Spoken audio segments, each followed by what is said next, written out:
অদ্ভুত এবং অসাধারণ এক রেকর্ডের সাক্ষী হাসান মাহমুদ। বাংলাদেশ এখন পর্যন্ত প্রতিপক্ষকে ঘায়েল করার পিছনে শুধুমাত্র ফাস্ট বোলারদের ব্যবহার করে প্রতিপক্ষের 10 উইকেট তুলে নেওয়ার ক্ষেত্রে ইন্টারন্যাশনাল সার্কিটে তৃতীয়বার কোনো দলকে অল আউট করতে পেরেছে। এই তিনবারই বাংলাদেশ দলের অন্যতম ফাস্ট বোলার, অন্যতম বোলিংয়ের কাণ্ডারি বা নেতৃত্ব দিয়েছেন হাসান মাহমুদ।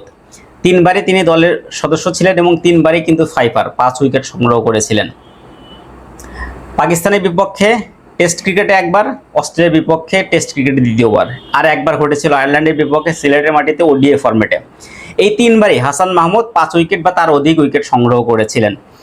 এর মধ্যে খুবই কাকতালীয়, খুবই অদ্ভুত হলেও আয়ারল্যান্ডের বিপক্ষে ওডিআই ফরম্যাটে যে 3 ফাস্ট বোলার হাসান মাহমুদ, এবাদত এবং তাসকিন মিলে যে 3 জন মিলে যে 10 উইকেট নিয়েছিলেন, এই দ্বিতীয়বার টেস্ট ক্রিকেটে এসে অস্ট্রেলিয়ার বিপক্ষে সেই 3 ফাস্ট বোলারই কিন্তু ছিলেন হাসান মাহমুদ, তাসকিন এবং এবাদত।